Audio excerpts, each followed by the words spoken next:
All right, welcome everyone. My name is Sal Caruso. I'm the project architect for the Monroe project. And thank you for taking the time this evening to meet with us and give us your input. We're going to be limiting each speaker to 1 minute. Ronak in my office will turn off your mic after 60 seconds. So please be concise. What we're looking for is constructive criticisms, inputs, things that can help us and guide us along the process. If you have heard someone in the evening already say what you're about to say, if you agree totally with a person or a group of people, just simply say so that we can get to more people rather than just hear the exact same thing over again. So if you don't mind that courtesy, that would be extraordinarily helpful for everybody to make sure that we get maximum number of people's inputs. That would be our goal. So thank you so much. And Ronak, take it away and start recognizing individuals in any order you see there from who signed on first, et cetera, et cetera, et cetera. And okay, if you would please, go ahead. First is Mary Grizzle. And if you would, great. Yeah, definitely announce their names. And if your login name is different than the name represented on your email that you logged in with, please let us know and correct us. But Mary, I do know you. Welcome. Mary, go ahead and speak. Unmute yourself. Okay, I did unmute myself. Can you hear me? Yes, I can. Hi, Mary. Right. Hi, how are you? Great. Good. We are not an adversary here. All of us want this project to take place.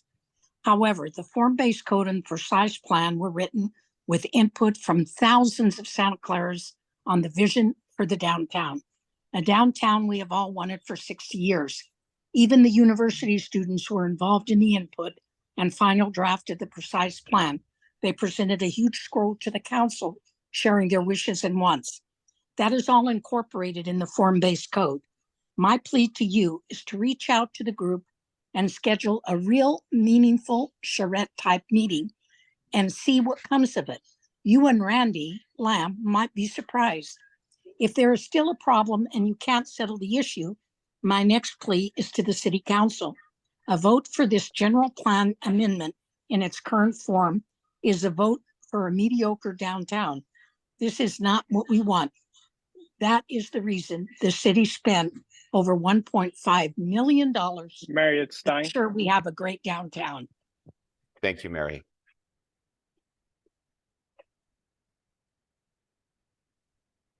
Next, okay, please. Next is Eric.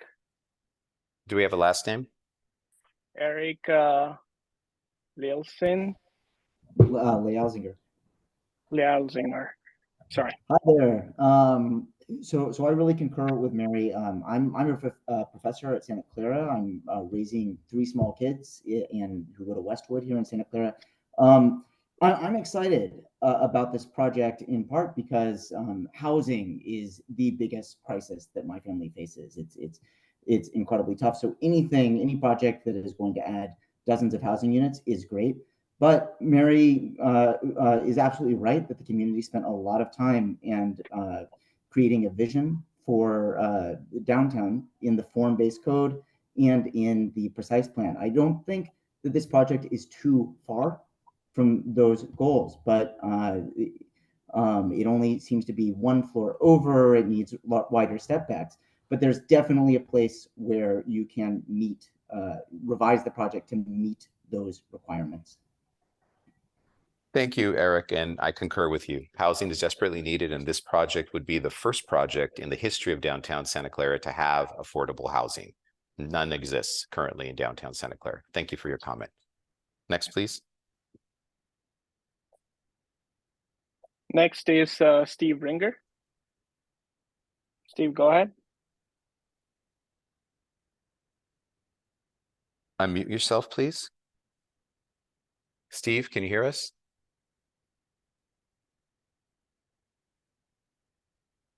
Yes. We're not. Yes, my name is Stephen Ringer. Perfect. And it's interesting to look out your window there. We see a lot of cars going by through the window. And it's a big issue. I walked the neighborhood since April or May, knocking on doors. I live 1 block away from the proposed project. Uh-huh. And everybody that I talked to, neighbors, they kept on talking about parking, parking, parking. And it's very offensive when you keep on eliminating parking and you even say not required per state code AB 2097. Right across the street, downtown Gateway, they have 2.6 parking spaces per unit of the 44 units. On yours, you're proposing 1.3 parking spaces per unit. It's not fair that you're going to put all these guest parking, retail, restaurant parking on the street in the neighborhood across the street with the businesses across the street. We're getting Steve, strangled it's by. time. All right, thank you for your time. Thank you, Stephen. And thank you. We have done a lot of parking analysis, and that's been incorporated into the traffic study and parking analysis for the project. And I know there's a lot of different concepts going out there, but I am confident that it does satisfy the parking needs. Thank you. Next. Next is Connie Costa. Connie Costa. Go ahead, Connie.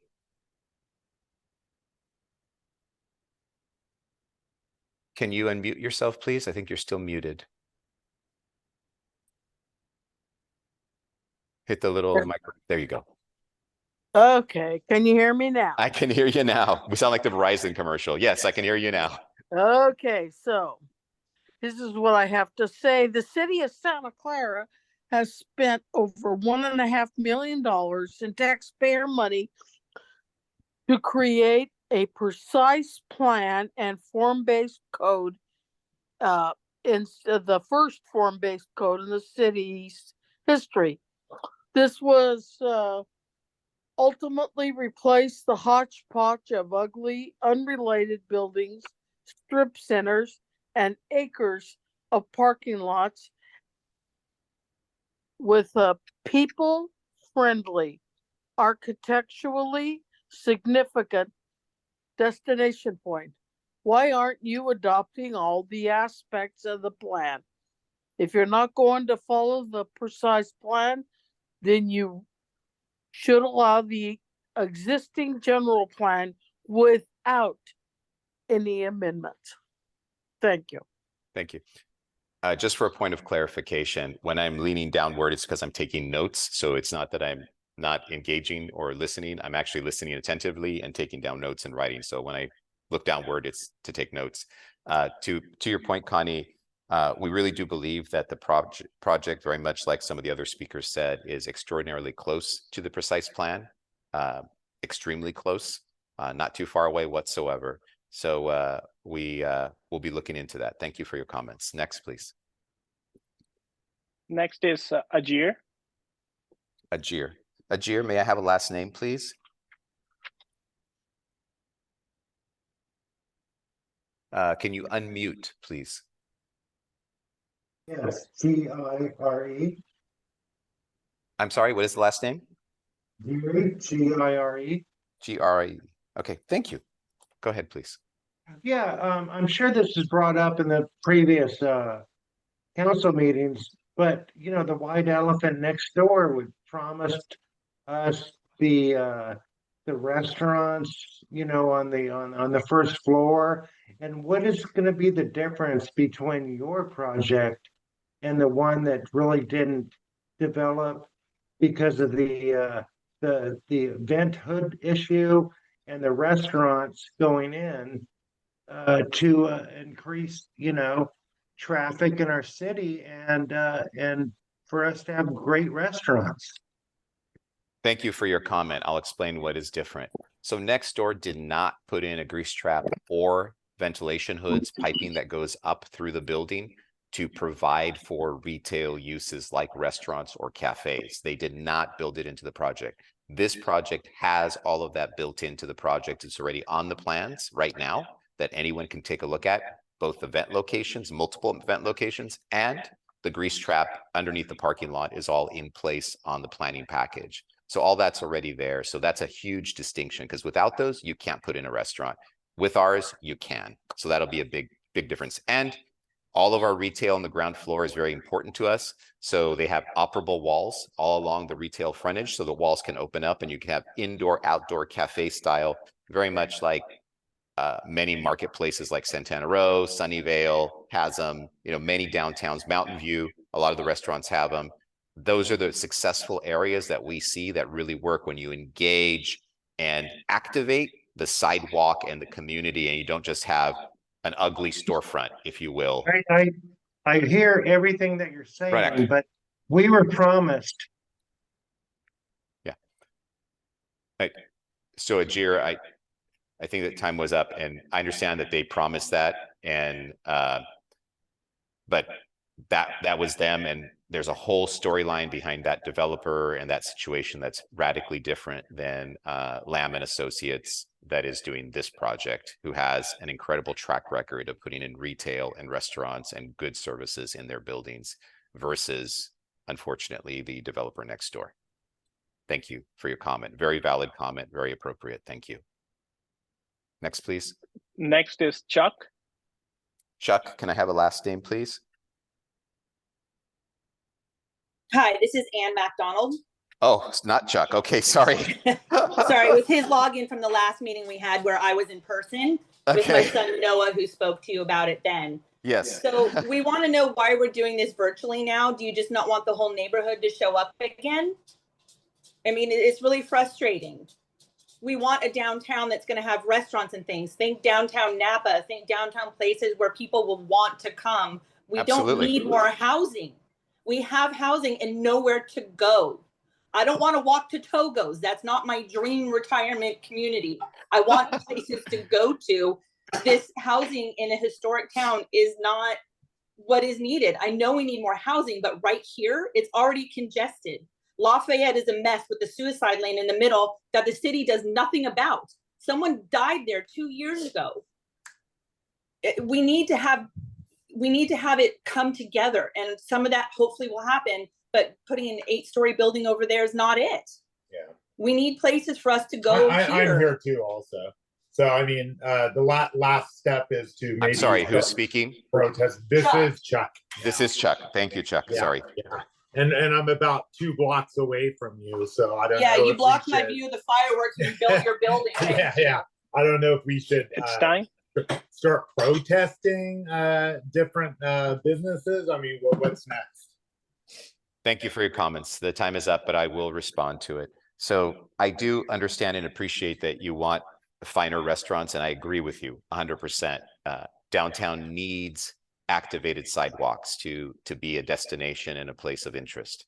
That's an absolute must. I will disagree with you, though, that, you know, in your words, we don't need housing. I think I will just agree to disagree on that particular point, because I think every case study in the state of California would beg to differ, including everyone, just categorically. To say we don't need housing is tough to a lot of families that can't find housing and or affordable housing in our community, frankly. But thank you for your comments. Next, please. Next is Noah McDonald. Oh, Hello. hey, Noah. Okay, I'm just going to go over design feedback over, anything else. So the first thing is implied building footprint. Each facade segment is supposed to represent a building in that sort of style. I think if you look at the existing land from above, you'll see that there's sort of a natural form where buildings would go. One of them is the existing building. The other one is another that would go next to it with a long side facing Monroe Street. And then another one in the remaining space next to that. So I think with the existing design, there should be less facade segments. I think having really just those 3 facade segments and have them a little more stronger, I think that would help a lot. The other thing is, I think the units within the building should be representative of the form implied by the facade. In the plans, I saw that there's a lot of the units were sort of straddling 2 separate facades. I feel like that, even though you can't really see that from outside, I feel like that just kind of makes it feel uncanny, makes the facades not really feel quite real. And then the other thing is the parking entrance should fit sort of into a natural bay and not. Okay, thank you. I did note that both your thoughts about 3 facades, and if you look actually at the precise plan on how they are proposing the breaking up of facades to be more slender and vertical, that is actually a good point that they do make, and that is something that I believe we comply with in that regard, because to make them short and fat, if you will, where they're 5-6 bays wide and only a few stories tall, you have sort of an unproportional system. I mean, again, you'll probably have as many views on architecture that you have people in the room. That's just a reality of how it is. But your points are good. I understand, and I'll take into consideration as well your comment about the driveway access point and so on. Thank you very much, Noah. Next is Janet Stevenson. Oh, hi, can you hear me? Yes, Janet, welcome. Oh, okay. Hello. Just mainly 2 kind of things jump out. One is that don't ask for a amendment to the general plan. I mean, go with whatever is already there, which I believe would be about the same height as the building across the street, which is I think about 4 stories or whatever the building is across the street. So just because that would actually blend in better with the neighborhood. If you're going any taller, it just looks massive and just overbearing, and I think it just kind of drowns out the older homes. The other one is I remember a comment that was made at the city council meeting is that the sidewalk that you have in front of the restaurant was really only enough for like 1 tables, just 1 row of tables, not much different than the row of tables that we had outside of Subway over on Homestead. And that doesn't really make for a place to hang out or to gather. It needs to have needs more than that to really feel like it's a place that you can be. So those are the 2 biggest things that come to my mind. Thank you, Janet, for being precise and concise. I appreciate that very much. I will let you know that the issue of the row of tables, I agree with you. We have amended the plan to show the 2 rows of tables. And I agree with you on that matter. I think Rob also mentioned that at one of the hearings as well. So we noted that and made changes. As far as the GP amendment goes, there are other avenues available other than GP amendment, like density bonus, et cetera, that would allow for more or less a similar scale of project that we are doing. So I don't know that it would make a big difference, in your thought process of just going what is base GP. We would end up with about the same building, frankly. So I know it's tough, and I'll just take a brief pause now. I know it's difficult to have anything proposed in any neighborhood. I've done this for 39 years, and I've never once seen a neighborhood come back and say, oh, we want something in our neighborhood. We want something in our yard. Other than 1 or 2 stories, right? Anything more than that seems foreboding. But I will tell you factually that every single project that I have designed anywhere, for that matter, once it's done and built, people have been generally pleased with it. Although I heard tonight that I blocked someone's view with my building for their fireworks. But other than minor things, most of the time, both on traffic issues and all other issues, things do work out well. Next, please. Next is Donna W. Donna. It's Donna West. Hi, Hi, Seth. Donna. Hello. I lived over in District 3 off of Benton. Okay. And I was there 30, 40 years and have part of reclaiming our downtown. So watched all these people, all the urban planners put a community together. And I've looked at the design of your project, and the pedestrian experience is terrible. The retail is cut up by not 1, but 2 garage entrances right where the retail should be. What retail there is interrupted by an electric room, a lobby, and a fire pump room. It's terrible. I compare this to the precise plan of the downtown, which has none of these elements, and I'm disappointed. So I'm asking you tonight to follow our new downtown precise plan. Thanks. Thanks, Donna. I will mention to you that electrical rooms are required by law to be accessible from a street frontage. That is not an option. And yes, precise plans can say they want only retail to be shown across the front. That is fine as a guide, and I agree with it. However, reality is that building code law ordinance requires that electrical rooms be immediately accessible from the sidewalks with at least one entrance from the sidewalk.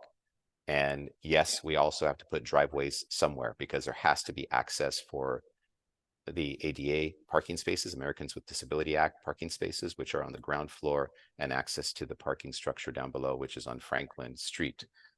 So again, even in those design guidelines in the precise plan, there are aspects of it that are guideline only, but you have to allow for what is required by law and by code, by building code. We can't ignore the code and we can't ignore the law for that sake, if you will. Next, please. Next is George Harrow. Hi, George. How are you? Hello, Sal. I'm getting feedback, so you might have both a phone and a computer on. If maybe you can mute one of them. Yes. Thank So you. unfortunately, we haven't had the opportunity to speak over the last 3 years, but hopefully we can. I'll raise the same objection that I've had for the last few meetings we've had publicly, is I believe the structure is too tall. The current zoning for that lot is 50 feet. The adjacent project across the street is 50 plus. And I think your proposals are currently 73 to 84, depending on what you want to count and measure. 72, yeah. Anyway, the question for the community is, what does the community gain by going the extra 20 to 30 feet beyond what is currently allowed? And if you're willing to consider options, we're willing to meet. Let us know. We're available. You have our contact information. Thank you. Thank you, George. And I am 100% willing to meet, and I think the meeting's being set up for the end of next week. You can speak to Adam about that. Thank you. We do not have any raised hand. Is there anyone else that would like to raise their hand and speak? Okay. If there's no one else. I got two Oh, hands. Perfect. Thank you. I'm not sure how to pronounce this one, but I'm gonna pronounce the last name. Quinton Diduck. Yeah, Quinton Diduck here. So I only have a couple points. Thank you. Yes, it's been mentioned that it'd be nice that the frontage for the businesses have at least a width for 2 tables. Yes. That's one thing that I think would really help support the business. And then the other thing is, in order to have retail, you actually need a place for people that's inviting to park and have a vehicle, easy access to that facility and facilities. So if you're expecting a retail space, let's say a restaurant that might have a maximum capacity of say 40 people, it might be advisable to have 20 parking spaces, or at least in that realm. You know, just the main reason the original downtown core was paved over and destroyed was there was no parking. The businesses couldn't facilitate the people that wanted to come there, and it became vacant. So it'd be really unfortunate if we built a bunch of beautiful retail and no one came because it's just a hassle to park. If you look at Santana Row and the number of parking structures made available to the people that can be there, there's actually a high degree of free parking available versus the amount of retail space, and that makes it inviting. I go to Santana Row because I can park my car. I don't have to take. Quinton, the time was up, but your point is very duly noted about parking, and then I will reiterate the parking available for the retail, which is there, both retail parking to meet the standards of the city of Santa Clara, state of California, and additionally, the Americans with Disability Act, the handicap parking spaces are also provided. Some on the ground floor, the ADA, for ease of access and wheelchair accessibility, and some in the underground level, like Santana Row, where you go either underground or above ground, depending on which parking structure you pick. And I agree with you. The accessibility of parking for retail success is super important. 100% agree with you. Thank you for your comment. Next, please. Next is Michael Wright. Michael, right. Hi, Michael. Can you hear me? Yes, yes, sir. Okay, I see the picture, what the building looks like. How fixed is that? Is there some wiggle room on that, or is that just a concept drawing? Two, I noticed there's a lot of construction of these 5-story buildings, and they basically all look the same. Why? Then I noticed that this particular picture, it shows it flat roofs. I'm just kind of curious because I thought residential units have to have gabled roofs. I guess the concern, well, there's many concerns. I guess the one thing would be a requirement for the developer to use good quality materials. Because maybe 10 or 20 years from now, it'd be terrible to see things fall apart and just look, crummy. But those are my questions. Thank you. No, good points. Thank you. There is no requirement. And obviously, Steve Lee, who is our planner, is online as well, and he can verify this if I say anything incorrect. There is no requirement that residential have gable roofs that I've seen anywhere in the zoning ordinance. So that's one. And I think, yeah, I think that was one of your points. Thank you. Next is Rob Mayer. Hi there. Hi, Rob. How are you? Hi, good, Sal. As you know, a minute's not enough for me.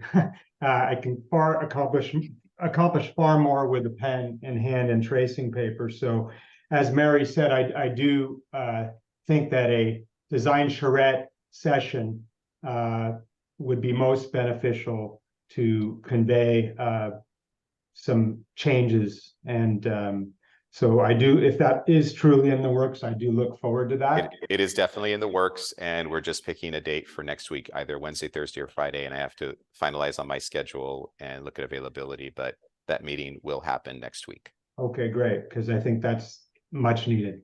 But right, thank you. Thank you for that. You bet. Next is Kay Amon. Kay, are you unmuted?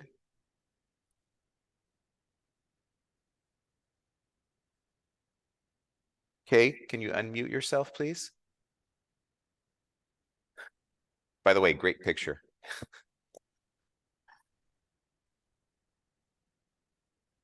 I think you're unmuted. Go ahead and speak. Hello.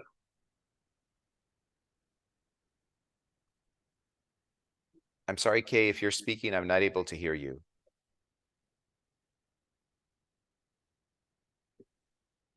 Kay, have you unmuted?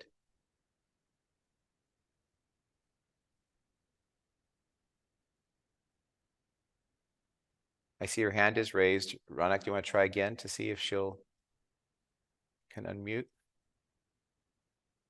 Kay Amon.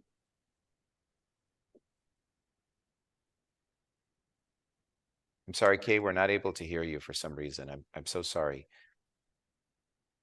But I apologize if for some reason you would like to call me in the office tomorrow. You're welcome to. My office phone number is 408-998-4087, and I'd be happy to hear your comment. Sorry for the inconvenience. So you still can't hear me? Now I can hear you. Okay, finally got it to unmute. All right, fantastic. Please go ahead. All right, I have a couple questions. One is, you mentioned affordable housing.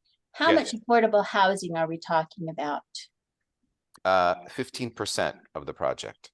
And when you say affordable, what are we talking affordable?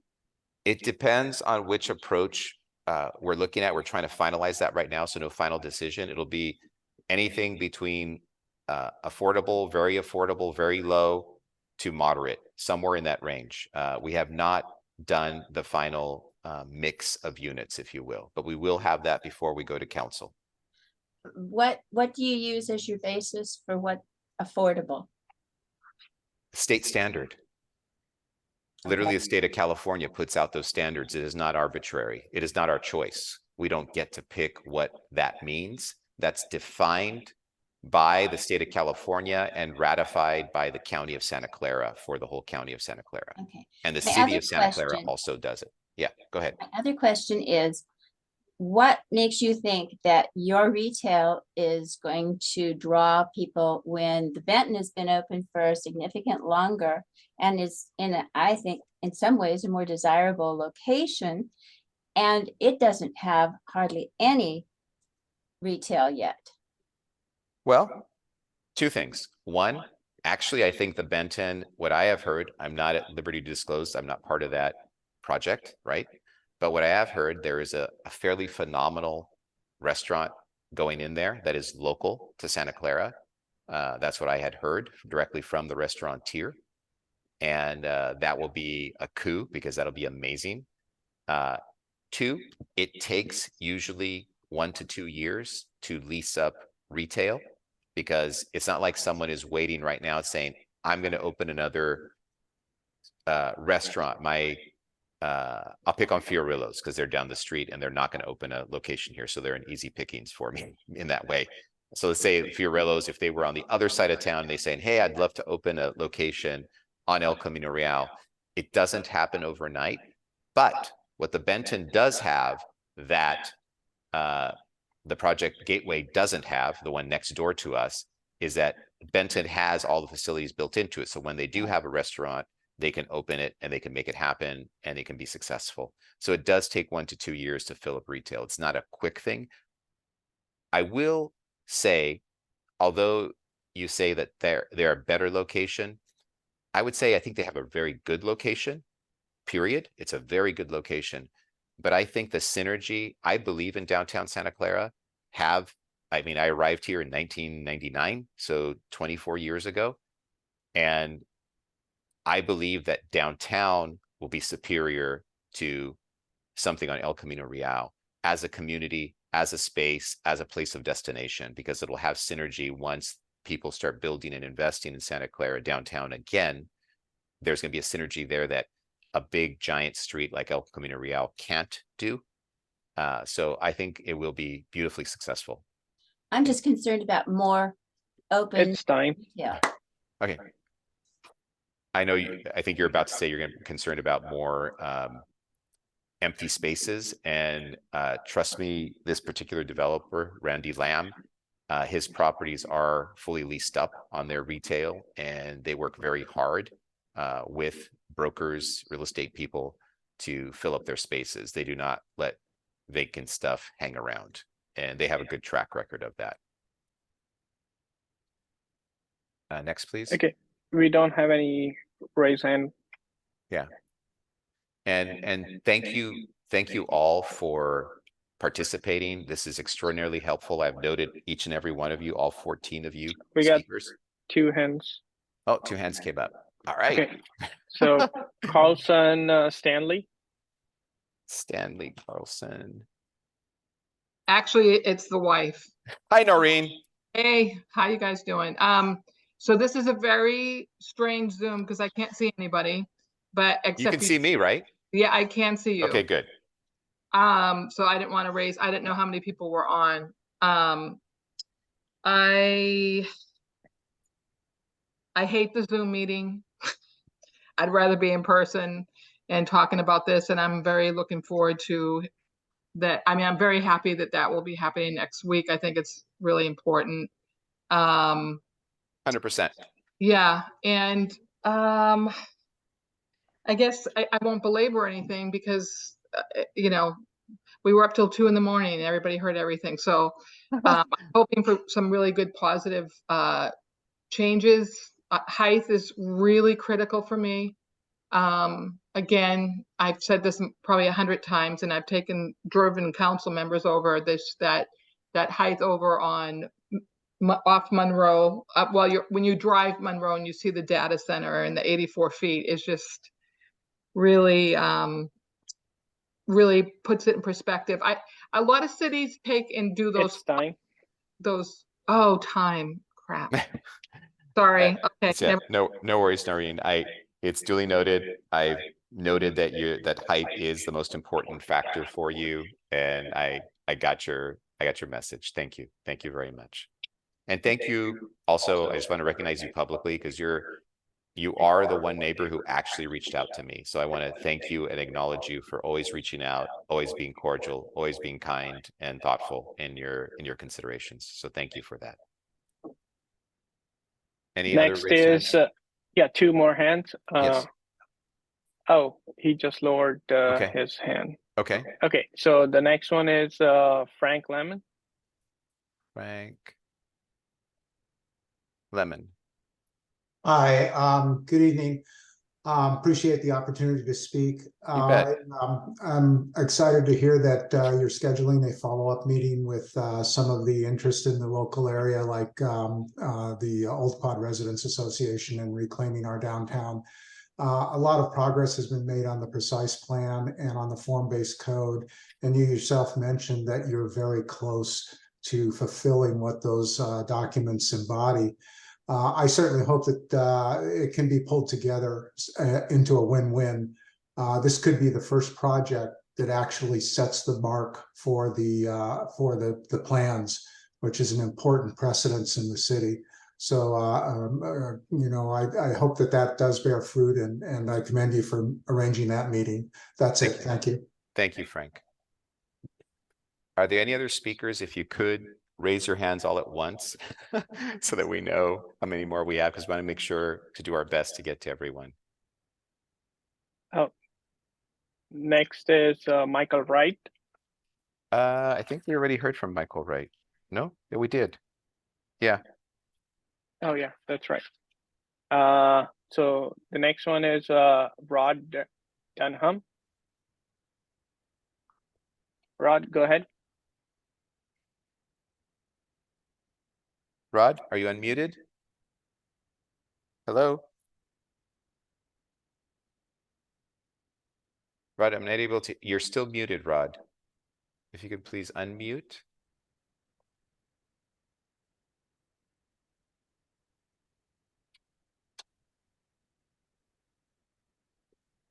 I don't know if, I'm assuming you can hear me, but if you can unmute, and yes, we'd also like you to attend the meeting next week.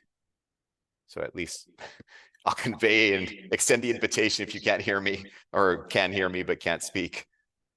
But I'll make sure the message gets to you via email as well. Okay. Should we wait or move on to the next hand?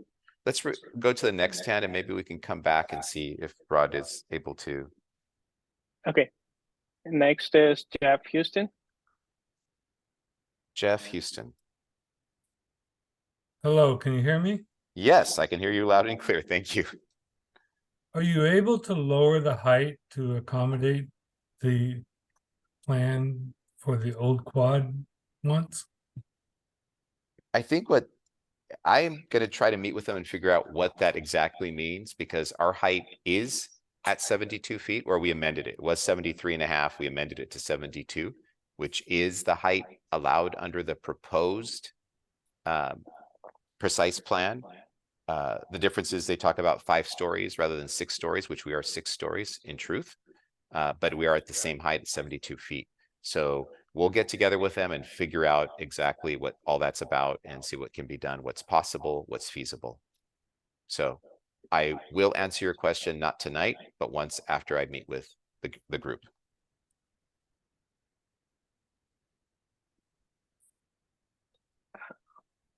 Rod, do you want to speak? Are you able to unmute, Rod? The hand is still up. I see you there. Oh, the hand went down. Okay.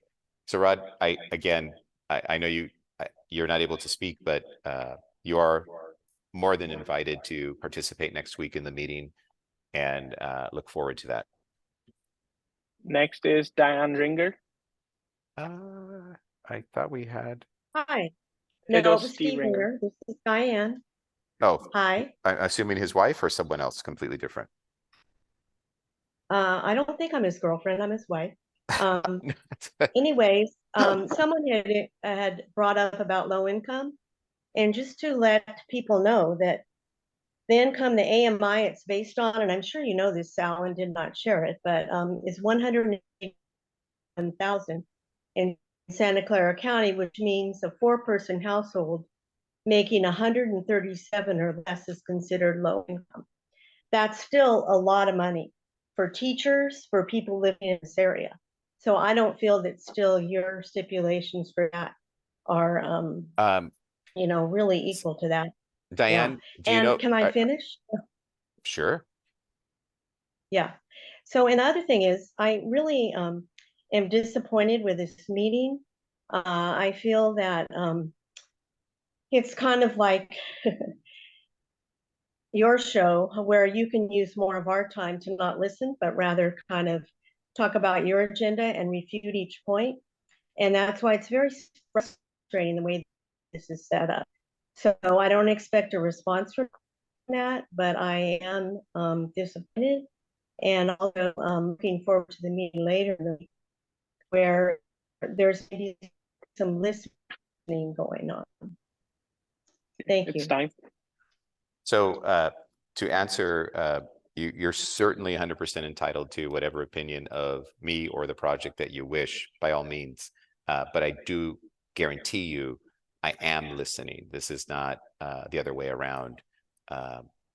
I am listening to each and every comment and have noted all 19 speakers and each and every comment that has been made. And every single one of them will be taken into consideration. Regarding affordability, I am not being disingenuous when I say very low or low income. Those are standards set by the state of California, not me or you. And I think the numbers you were popping out were actually related to, I don't think that was a very low income, because very low income is not $130,000 per household. So I assure you the state standards are very good and very modest. They are not Silicon Valley workers that qualify for very low income housing, period. It is people that are in need of it. So there we will agree to disagree on that particular matter. I think very low income housing or low income housing is an absolute godsend for a lot of families and a lot of people who need that help. And I will do everything in my ability to make that happen. Thank you. You got one hand, Caroline Donnell. Yes, can you hear me? I can, loud and clear. Thank you. I just wanted, I tuned in late, so I didn't hear everything. And I just wanted to make a comment about the income levels in general. I've looked around and I'm a senior on a fixed income. I don't have a big pension or anything like that.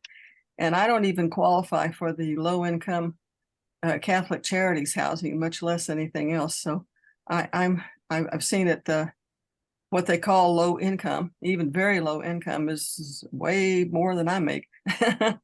So I would like to see more housing, really, you know, senior, especially senior housing that people like me can afford, because there's not very much. I am on the waiting list for a couple of things, but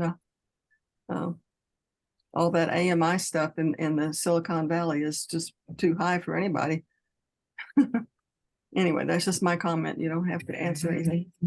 Carolyn, I would like to answer. I would love if you would give me a call tomorrow at my office number 408. Actually, I apologize. Tomorrow I will not be here. I will be here on Monday at 408-998-4087. And I would love to talk that through with you and see what can be done. Thank you for your comment very much. Okay, no more hands. All right.